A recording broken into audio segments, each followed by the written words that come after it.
What's your favorite track on the album? That's an impossible question. I really struggle with that question. It changes kind of daily. It depends on the mood. One of the things that we sought out to do with the album was sort of separate the songs, instrumentally and like emotionally, like let different moments have a moment. So if you're feeling like you need to be empowered or like get up in the morning and get going, like part of me, I love that song. It just starts right Mm. in and it's jamming. I don't know, if you need to just cry it out, you got Far From Heaven. If you want to kick some ass, you got Take Cover. There's a little bit of everything on there, so it's hard to choose one.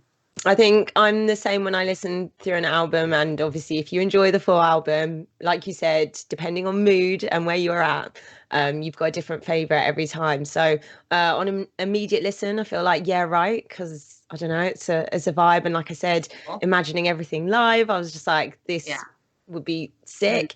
But then I was then re-listening to Better Without You, and I just was listening to the lyrics, and then I noticed that actually you posted the lyrics on your Instagram specifically, and you were talking about certain parts of your journey and things that you'd overcome. Um, is there advice? I don't want to like read it back to you. Obviously, people But could yeah, I remember. they know Well, what it is. yeah. Um, I mean, there's also a part about the industry, and I feel like you've been in the game for a long time, and you've obviously smashed it in so many different areas. Is there some advice that you could give, perhaps to some emerging music makers today, or perhaps women in music with this song in mind, or something maybe you would have said to your younger self? You know, there has always, all along the way, particularly starting out, but it lasts and lasts. You're constantly going to be pulled to do things that feel like a sacrifice, that feel like it's a watering down of the art, of what makes it really cool. Like, what's really cool about it. You know what you love about it. You know that unique thing that you can't quite define.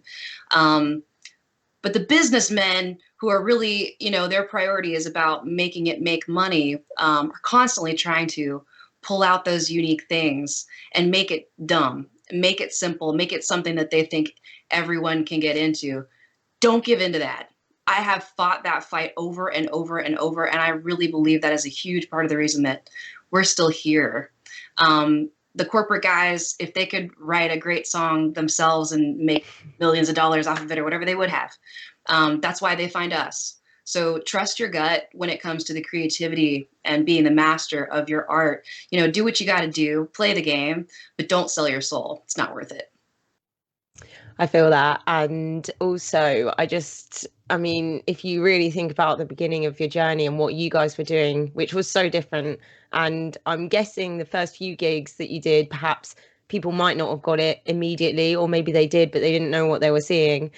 It's what makes you different, and it brings longevity, doesn't it? Thank you. Yeah.